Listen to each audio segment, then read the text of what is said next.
we teach people to live by a guiding question. We say it's just simple to ask, what does love require of me in this situation? Hey, thanks for joining us at the Faith Ignited channel. I'm Michael Bridges, Executive Pastor. I'm with Aaron Chivington, our Senior Pastor at Faith Ignited, Fairborn and Xenia. Aaron and I love answering questions that you all send in, so I want to encourage you to continue to send those in. So Aaron, I've got one for you today. All right. Sounds like from a married couple, an individual in a marriage. And this person writes, it's a great question. How do I determine if issues you're having with your spouse warrant a discussion before they grow into a big deal? Or said another way, what's the line between communicating what's bothering you and complaining and picking on every little thing? It's a great question. Yeah. So right now we're in the middle of a series on forgiveness. So this question comes out of that with, hey, how do I know when to speak up and say we have a problem in our relationship? How do I know when to go, hey, let's not worry about it? And the problem is we often say let's not worry about it to a bunch of stuff, and if you will, then you end up with the proverbial elephant in the room, right? And so how do we not ignore the problems, but how do I also not just constantly be nagging my spouse and constantly be bringing things to my spouse? So it's a really great practical question.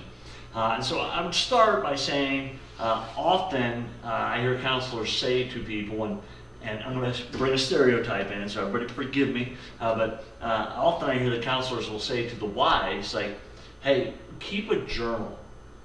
If you feel like I just need to release the things that frustrated me today with your spouse or with someone else, just write it in a journal. And that way it's out. And then one of the things you can do is you can track that over time and say, hey, the last 14 days, the fact that you leave the drawers open has bothered me every day. Well, at some point in time, you got to go, I should probably say something, right?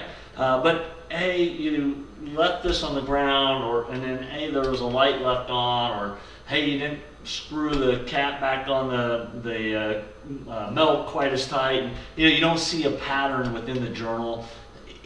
Sometimes we use all our energy at work, and we use all our patience at work.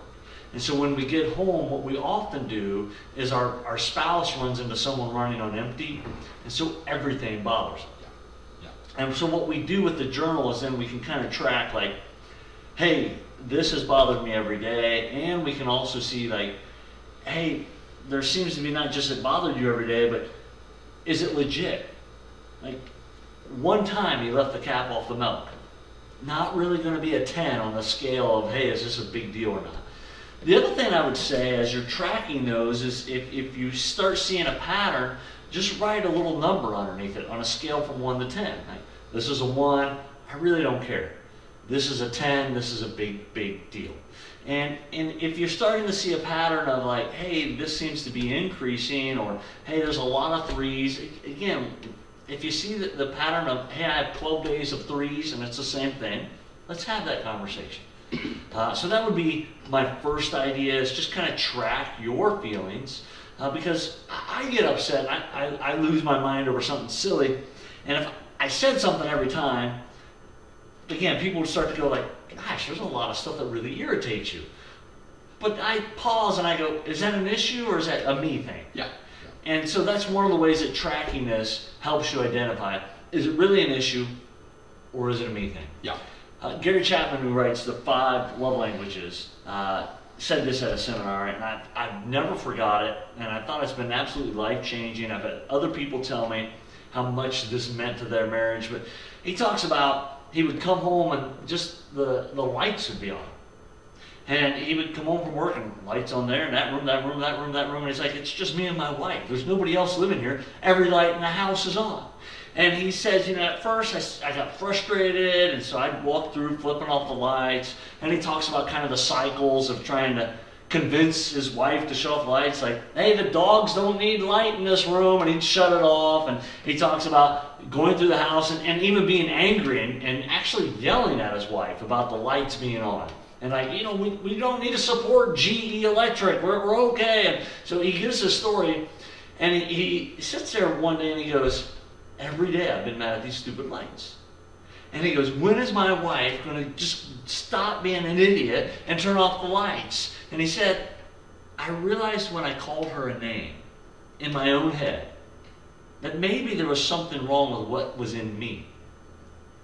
He goes, I kind of just prayed about it and thought through it a little bit. And he goes, and then God said to me, like, how much time does it take you to shut off every light in the house? And he's like, 30 seconds? Yeah. And God's like, so is your anger and fight with your wife every night Worth 30 worth seconds. more than 30 seconds? Yeah. And so he goes, I kind of had a different mindset. And he said, in fact, I come home now and he goes, I just know it's my job as the husband and the man of the house to turn off lights. And he goes, sometimes I may, joke about it, like, wait, don't turn off the light, baby. That's my job. I turn off the lights. And he goes, suddenly there was peace in the house again. And so we encourage you to say, like, hey, there are just some weird things about your spouse that may never change. Yeah.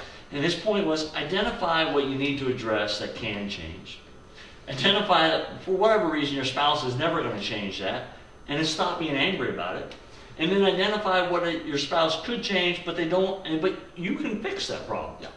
And so, we've had this joke in our house. I'm the chief light shutter offer, and again, I try not to make a big deal about it, and we just go through. I shut off lights. Yeah. Right. Yeah. So again, we track how big a deal is it, how often is it occurring. Is it something I can fix, should fix, or you know what, I can live with this, it's not that big a deal. The final thing I would say is back to really, again, we use all our energy at work. Andy Stanley had a book not a long time ago called Choosing to Cheat. It has a different title now, but his point was we have limited energy, and so we're going to either give it all at this place, and by the time we get home, none of it's left for the people we care most about, or we can choose to cheat and not give it all to work. And his point was, you have limited, so I'm not going to give it all there. I'm going to make sure that when I come home, there's some left. And his point was just very simple, that there should be enough of you when you get home, or he would even argue, the very best of you for when you get home. Absolutely. Because that's where it's really going to make the difference. In your marriage and in the lives of your kids and grandkids. And again, he just said that should be where they get the best. Yeah.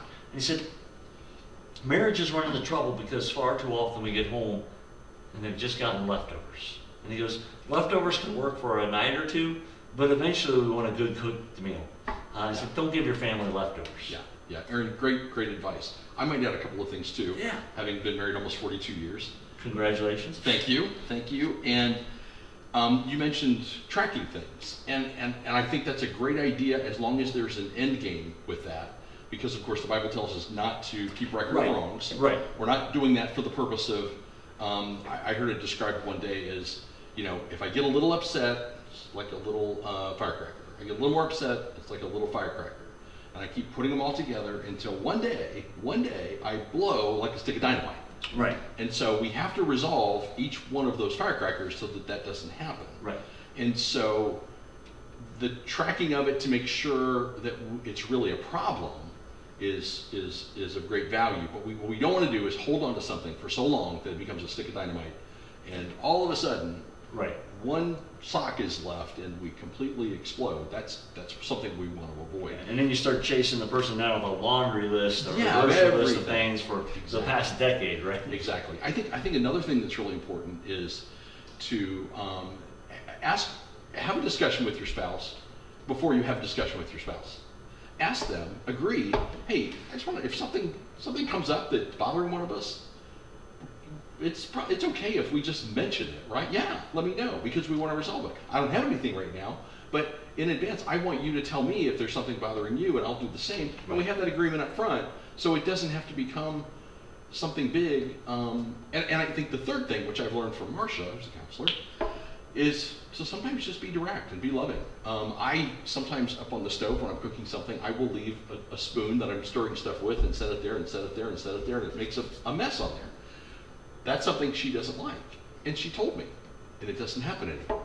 Yeah. And I don't have any problem with that. I just didn't know, because we see the world differently, not only as men and women, but as just different individuals see the world differently, and that was something meaningful to her. And if I have something meaningful to me, I'll let her know.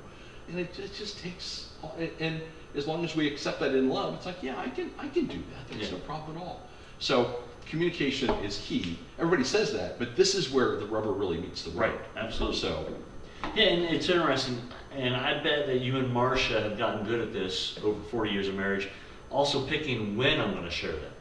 yeah, Because timing is everything, It is, right? it is. I come home, I'm exhausted, I walk in the door, it's not the time to unleash, hey, these are the things that need fixed in our relationship, right? Right. Let's Right. find the good time where everybody's calm, everybody's clear thinking, and not when also, hey, I just need 10 minutes of rest before I re-energize and go back at what's ever here today. So Yeah, yes. timing's everything. it is. And if you give your spouse permission to share with you, that's totally different than they have to wait for the moment that they can share this. Would you please get the spoon off the stove? And Right. just give them permission and go, oh, I didn't know that. No problem. Got it.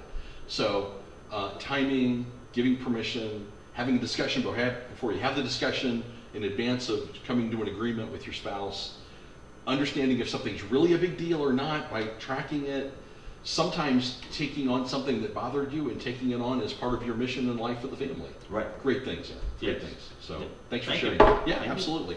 Hey, thanks for joining us. And check us out at faithignited.church on their website, also our Facebook and YouTube channels like those.